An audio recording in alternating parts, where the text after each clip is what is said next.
So good afternoon. I was continuing the basics of the heat transfer. Today I am going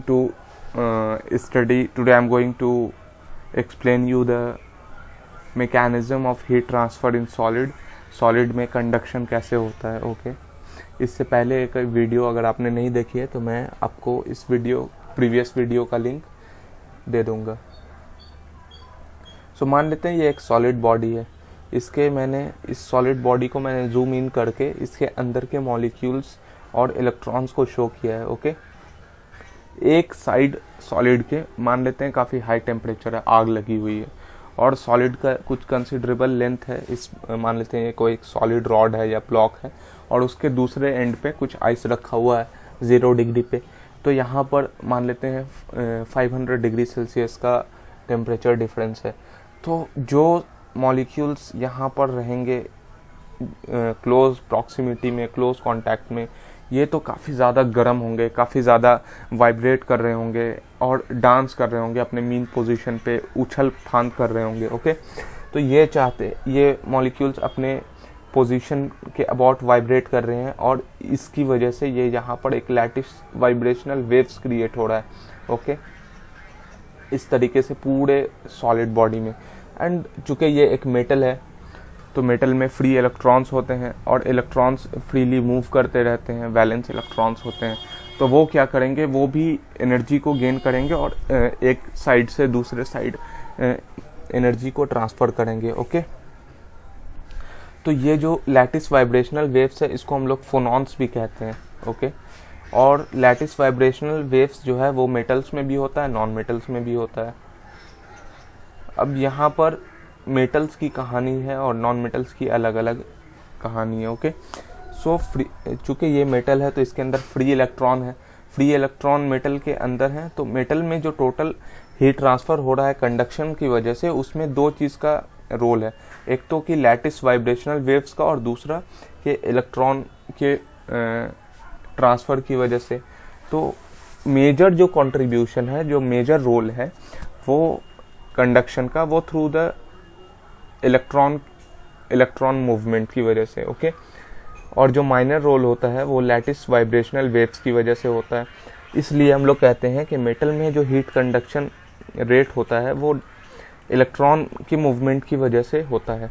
okay और non metal की बात करें तो जो इसमें कंडक्शन होता है थोड़ा सा भी जो होता है वो इसी लैटिस वाइब्रेशनल वेव्स की वजह से होता है. क्योंकि नॉन मेटल्स में तो इलेक्ट्रॉन होता नहीं है, तो जो भी टोटल रोल है चाहे छोटा चाहे बड़ा ये इसी का होता है, लैटिस वाइब्रेशनल वेव्स का या फोनॉन्स का. इसीलिए जो नॉन मेटल्स होते हैं उसमें काफ़ी कम हीट कंडक्ट हो पाता है एज कम्पेयर टू मेटल्स.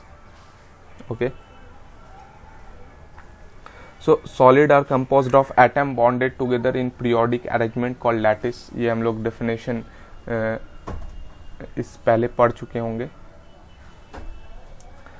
जो सॉलिड होता है उसमें जो एटम क्रिस्टल स्ट्रक्चर में एक दूसरे को रिजिडली क्लोजली पैक किए हुए रहते हैं, उसी अरेंजमेंट को हम लोग लैटिस कहते हैं. तो मेटल में जो कंडक्शन हो रहा है वो लैटिस वाइब्रेशनल वेव्स की वजह से हो रहा है और मूवमेंट ऑफ फ्री इलेक्ट्रॉन्स की वजह से हो रहा है. लेकिन फ्री इलेक्ट्रॉन्स का जो है एक मेजर रोल है. अब है effect of temperature on thermal conductivity of solid. मान लेते हैं कि फिर कोई एक सॉलिड ब्लॉक है, एक तरफ का टेम्परेचर मान लेते हैं पहले 1000 डिग्री है और दूसरे तरफ का कोई एक कांस्टेंट टेम्परेचर हम मान लेते हैं आइस है 0 डिग्री पे रखा हुआ. फिर हम क्या करते हैं, इसके एक साइड के टेम्परेचर को डबल या ट्रिपल कर देते हैं. मान लेते हैं 2000 डिग्री, 1500 डिग्री या 2500 डिग्री सेल्सियस कर देते हैं. अगर हम लोग इतना ज़्यादा टेम्परेचर इंक्रीज कराएंगे तो यहाँ पर क्या होगा कि लैटिस वाइब्रेशनल वेव्स काफ़ी ज़्यादा क्रिएट होंगे, बहुत ज़्यादा लैटिस वाइब्रेशनल वेव्स क्रिएट होंगे और ये इतने ज़्यादा क्रिएट होंगे कि ये इलेक्ट्रॉन के मूवमेंट में हिंड्रेंस डाल देंगे. ओके इस बात को समझने के लिए मैं एक एग्जांपल सिंपल सा ले सकता हूँ. इसको हम इस तरीके से समझ सकते हैं. मान लेते हैं कोई एक छोटा कोई बच्चा है 10-12 साल का, वो क्रिकेट खेल रहा है. अब उसको पहले हम बॉलिंग देते हैं स्लो पेस पे, मान लेते हैं कि 30 किलोमीटर पर आवर के स्पीड से बॉलिंग कर रहे हैं और वो आराम से चौके छक्के मार रहा है, तो हम क्या करते हैं कि बॉलिंग को थोड़ा स्पीड बढ़ा देते हैं, 30 से 45 करते हैं, फिर 50 करते हैं, फिर 60 करते हैं, फिर 70 करते हैं और 100 तक करते हैं। तो हम लोग क्या देखेंगे कि पहले वो आसानी से खेल पा रहा था, फिर अचानक जैसे ही स्पीड बढ़ने लगी वो बॉल की स्पीड को नहीं समझ पाएगा और वो आउट हो सकता है। या इसको और अच्छे से समझ सकते हैं कि अगर हम लोग रस्सी रोप जंपिंग करते हैं, तो अगर रोप जंपिंग कर रहे हैं तो उसको हम किसी कम स्पीड में मान लेते हैं रोप से जंप कर रहे हैं, और अगर हम स्पीड अचानक बढ़ा देते हैं, काफ़ी हाई स्पीड पे रोप को घुमाते हैं, तो उस काफ़ी हाई स्पीड पे हम लोग जंप नहीं कर पाएंगे। तो इसीलिए काफ़ी ज़्यादा लैटिस वाइब्रेशनल वेव्स के क्रिएट होने की वजह से इलेक्ट्रॉन के मूवमेंट में हिंड्रेंस हो जाता है। तो जैसे ही टेम्परेचर इंक्रीज होता है, लैटिस वाइब्रेशनल वेव्स काफ़ी ज़्यादा इंक्रीज हो रही है और इलेक्ट्रॉन्स का मूवमेंट जो हो रहा है वो रिड्यूस हो रहा है। ओके, तो अगर मेटल के केस में देखें, अगर काफ़ी इंक्रीज टेम्परेचर पे कंडक्शन वही दो तरीके से होता है, लैटिस वाइब्रेशनल वेव्स और इलेक्ट्रॉन के मूवमेंट की वजह से हीट ट्रांसफ़र हो रहा है। लेकिन लैटिस वाइब्रेशनल वेव्स का रोल जो है वो माइनर है, काफ़ी कम है, माइन्यूट है, और इलेक्ट्रॉन का मेजर है। तो मेजर की वैल्यू घट रही है, माइनर की वैल्यू इंक्रीज हो रही है। इसका मतलब क्या हुआ कि ओवरऑल वैल्यू डिक्रीज कर रही है, मतलब मेटल काफ़ी हाई टेम्परेचर पे कंडक्टिविटी उसकी रिड्यूस हो जाती है। लेकिन अगर नॉन मेटल की बात करें तो इसमें एक ही मेजर एक ही माइनर रोल है लैटिस वाइब्रेशनल वेव्स का, जो कि इंक्रीज कर रहा है। इसका मतलब ये हुआ कि नॉन मेटल्स का टेम्परेचर इंक्रीज कराने की वजह से कंडक्टिविटी इंक्रीज कर जाती है। ओके, तो इससे हम लोग कंक्लूजन क्या निकाला कि ऑन इंक्रीजिंग द टेम्परेचर जो फोनॉन्स है, यानी जिसको लैटिस वाइब्रेशनल वेव्स कर रहे हैं, वो इंक्रीज हो रहा है और इसकी वजह से इलेक्ट्रॉन्स के मूवमेंट में रेस्ट्रिक्शंस हो रहा है। जब इलेक्ट्रॉन के मूवमेंट में रेस्ट्रिक्शंस हो रहा है तो हीट ट्रांसफ़र जो हो रहा है वो मेटल्स में रिड्यूस हो रहा है। ओके,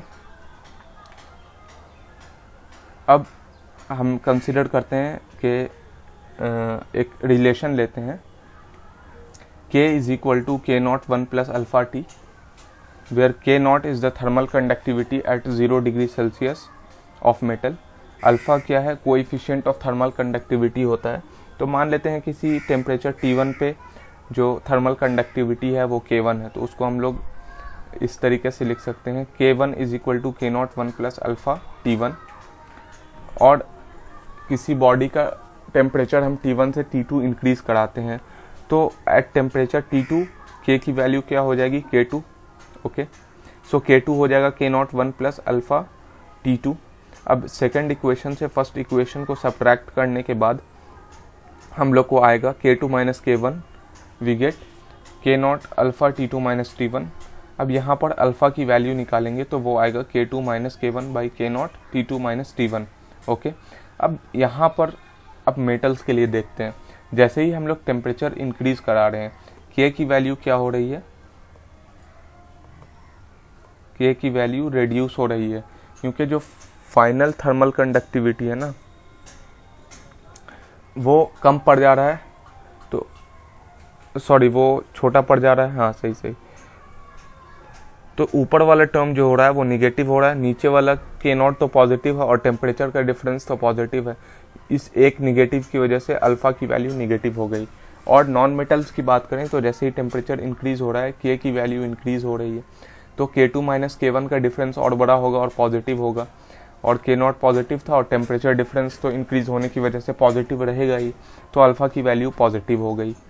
और कोई दूसरे इमेजनरी मटेरियल, मतलब जैसे कोई सुपर कंडक्टर या इस टाइप का कोई मटेरियल है जहाँ पर K जो है टेम्परेचर से इंडिपेंडेंट है। ओके, थर्मल कंडक्टिविटी ही, चूँकि ये मटेरियल ही ऐसा इमेजनरी मटेरियल है, तो जैसे ही टेम्परेचर इंक्रीज कराएंगे K की वैल्यू सेम होगी।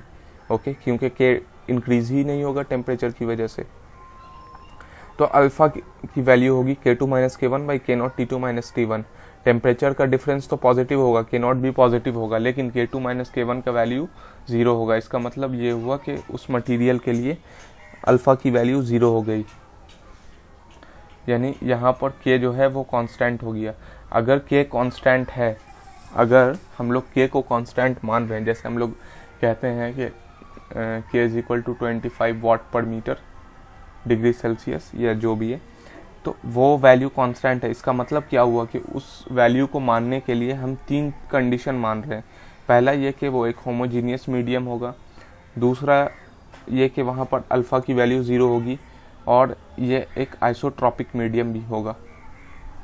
ओके, होमोजीनियस मीडियम यानी कि प्रॉपर्टी उसकी यूनिफॉर्म होगी, और आइसोट्रॉपिक मतलब किसी पर्टिकुलर डायरेक्शन में उसकी प्रॉपर्टीज चेंज नहीं होगी किसी फिक्स्ड टेम्परेचर पे।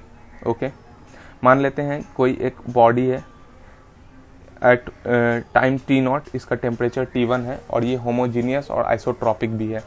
ओके, मतलब इस डायरेक्शन में भी इसकी जो थर्मल कंडक्टिविटी है 50 है, 50 है, 50 है।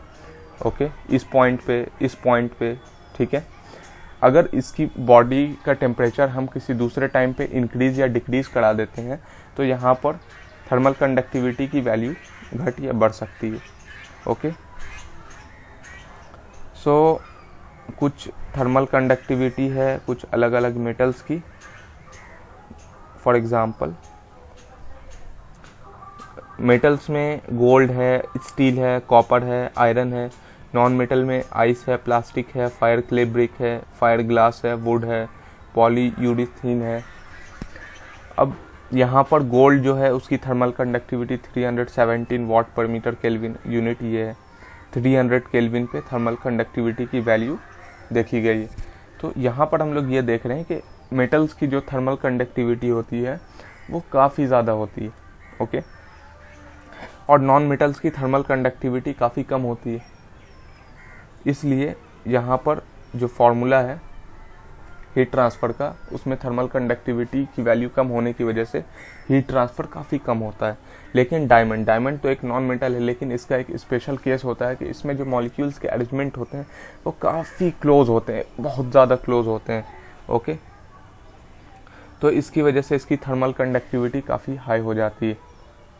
ओके, सो इन जनरल हम ये कह सकते हैं कि thermal conductivity of the metal is generally greater than thermal conductivity of non metal, जैसा कि हम लोग देख रहे हैं।